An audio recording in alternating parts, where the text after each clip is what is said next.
What's up, Doug with D&E in the Garage. Today we're going to talk about used tires, specifically what you need to know if you're going to go out there on Craigslist, in the junkyard, Facebook Marketplace, and try to save a few dollars by buying used tires for your vehicle. This video was actually requested by a viewer, commented on one of our videos and said, hey man, I want to go to the junkyard, maybe get some cheap tires. What do I need to look for? What do I need to look out for? What do I need to know? So we're going to go today through the 6 steps you need to follow if you're going to try to buy tires in the U-Pull. Now step 1 is pretty obvious. If you're in the junkyard, if you're in the U-Pull and you walk up on a vehicle and you say, hey man, them tires are pretty nice, I think I like them on the Jeep.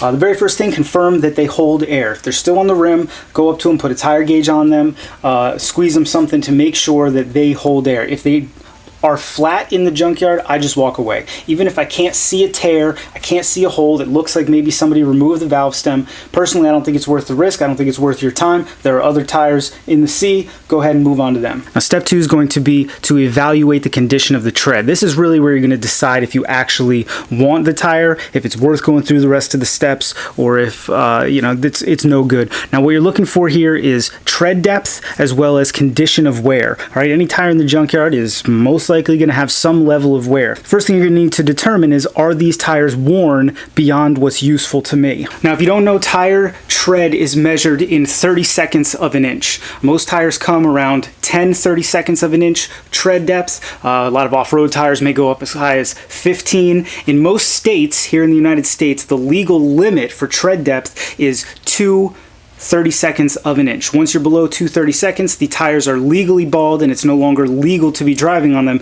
because they're not safe enough. Now, most people say that you should be around no less than 4/32 if you routinely drive on wet roads. That really just means rain. And at no less than 6/32 if you routinely drive on snowy roads. Now, you can go ahead and use the back end of a micrometer. You can get a tread depth finder, or you can get yourself a penny and a quarter. On a penny, the distance from the top of Lincoln's head to the top of the penny is 2/32 of an inch. So if you stick a penny down there in the tread and you can see the top of Lincoln's head, you are under 2/32. Now, on a quarter, the distance from the top of Washington's head to the top of the quarter is 4/32. So if you stick a quarter down there and you can still see the top of George Washington's head, you are at less than 4/32 tread depth. Now, the back of the penny, the Lincoln Monument on there, if you go to the top of the Lincoln Monument, not down where it says 1 cent, the top of the Lincoln Monument to the top of the penny there is 6/32. This is a real easy way to tell.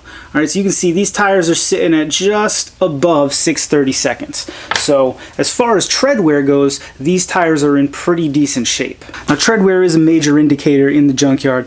Personally, I wouldn't bother pulling anything with less than 6/32 because you got to question how much life you're really going to get out of them after that. Now, after that, you need to determine tread condition. This is where you're looking for the wear pattern. All tires have the potential to wear differently depending on conditions in the car and conditions with tire inflation. You want it to be a uniform wear across the tire. You want the edges to be as sharp as possible. You want the blocks to all be uniform. All right, if you have a lot of wear along the outside here and not in the middle, that tire was run underinflated. If you have all wear in the middle and the outside is still fresh, that tire was run overinflated. Additionally, you may see that one side is worn more than the other, which could indicate a alignment issue, or you may have what is called cupping or feathering. To determine if your tire is cupped or feathered, you're going to rub your hand along it one way and run it back the other way.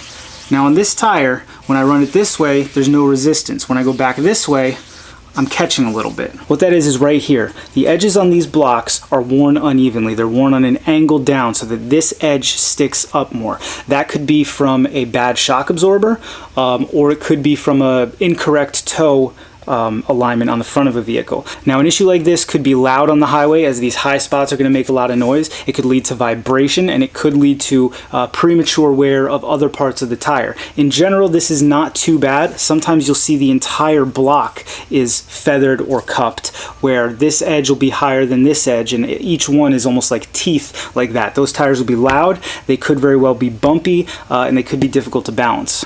While you're examining the tire for wear patterns, you also want to look for dry dry rotting cracks. You can see this tire, even though the tread depth is still really good, there's a lot of dry rot cracking in between the tire, which could lead to premature failure once this tire is up to pressure.